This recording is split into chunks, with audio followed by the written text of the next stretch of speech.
ॐ नमः सिद्धेभ्यः।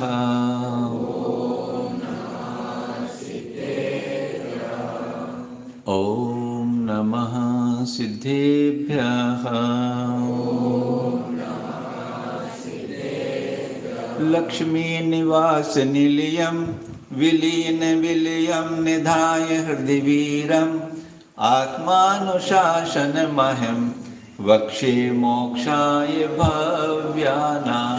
पंच परमेष्ठी भगवान की, 2400 तीर्थंकर भगवान की, 3 कम 9 करोड़ मुनिराजों की, आचार्य शांति सागर जी महाराज की, आचार्य श्री विमल सागर जी महाराज की, आचार्य श्री सन्मति सागर जी महाराज की, आचार्य गुरुदेव सुंदर सागर जी महाराज की, गुरुदेव समंत भद्र स्वामी की। नमस्ते।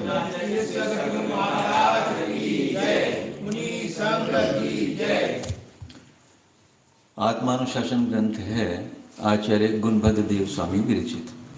इस ग्रंथ में यहाँ पर 120 नंबर के श्लोक आज चलेगा। बता रहे हैं कि तप का कैसा प्रभाव है। जो तपस्वी जीव होते हैं वो इस शरीर के साथ एक क्षण मात्र भी रहना नहीं चाहते कि अब इसका भी ये गात्र मात्र परिज्ञ भी क्यों है, इसके साथ भी क्यों रहना, क्योंकि इस शरीर के साथ रहते हुए तो अनंत काल बीत चुका है। कभी ऐसा भी हुआ है कि बिना शरीर के रहा हो, कभी एक समय मात्र भी। क्यों? विशेषता है कि यदि एक समय मात्र भी ये जीव अशरीरी हो जाए तो फिर कभी शरीरी ना हो, फिर कभी सिद्धत्व को प्राप्त कर लेगा एक समय में ही, फिर वो कभी शरीरी नहीं हो, दोबारा शरीर धारण नहीं कर सकता। तो 120 नंबर का श्लोक है, पढ़ते हैं।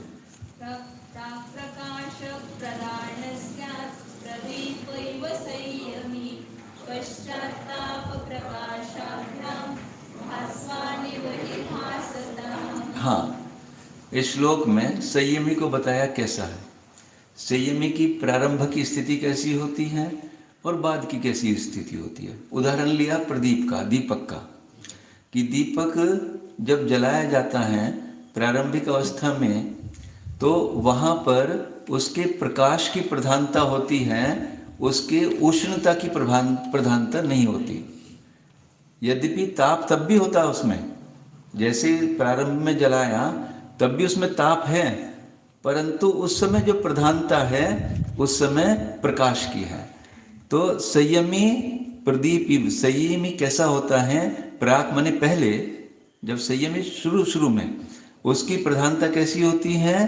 प्रकाश प्रधान स्यात्, यानी उसका ज्ञान की प्रधानता होती है। ज्ञान और तप दो चीज लेंगे यहाँ पर। ज्ञान को प्रकाश कहा और तप को ताप कहा। ताप माने तप, चारित्र। तो शुरू में संयमी जीव जो होता है वो ज्ञान प्रधान होता है, तप वहाँ भी होता है, तप माने ताप। जैसे प्रदीप में, दीपक में प्रारंभिक अवस्था में प्रकाश की प्रधानता है पर उसमें ताप उस समय पे भी है, पर जब उसको अधिक समय हो जाएगा तो उसमें उष्णता बढ़ जाएगी। इस तरह से एक संयमी जीव जब प्रारंभ में होता है तो वो ज्ञान प्रधान होता है और ज्ञान के साथ साथ बाद में उसको वो चारित्र से भी यानी तप से भी उष्ण होता है, तप्तायमान होता है। पश्चात, ये प्रारंभिक स्थिति बताई। उसके बाद पश्चात ताप प्रकाशाभ्याम, ताप से भी और प्रकाश से भी। दीपक कैसा होता? प्रारंभ में तो केवल प्रकाश प्रधान और बाद में ताप भी और प्रकाश भी। यदि एक कमरे में 500 वाट का बल्ब जला दो तो शुरू में क्या होगा? उजाला ही लगेगा, प्रकाश है। और यदि 2 घंटे बैठ जाओ उसमें तो कमरा गर्म हो जाएगा। तब प्रकाश भी है और ताप भी है। इसी तरह से एक तपस्वी के अंदर भी प्रारंभ में वो ज्ञान प्रधान होता है, यद्यपि उस समय भी उसके अंदर तपस्या है, परंतु बाद में वह पश्चात ताप प्रकाशाभ्याम भास्वन इव, फिर वो सूर्य की तरह, भास्वन मतलब सूर्य, सूर्य की तरह। जैसे सूर्य में ताप भी है और प्रकाश भी है। उसकी तरह से वह भासता माने प्रकाशमान यानी प्रकाशित होता है। एक तपस्वी जब संयमी शुरू शुरू में दीक्षा लेता है तो उसके अंदर क्या जिज्ञासा होती है कि मैं कितने ज्ञान अर्जन करूं, और उस ज्ञान की विशुद्धि से तब भी तप करता है वो, पर उस समय उसकी प्रधानता ज्ञान अर्जन करने की है, और बाद में वो ज्ञान भी है और उस ज्ञान के द्वारा तप भी करता है। देखो ज्ञान को बहुत प्रधान कहा है यहाँ पर, स्वाध्याय को भी कहा है कि स्वाध्याय परम तप। क्यों कहा स्वाध्याय को परम तप? क्योंकि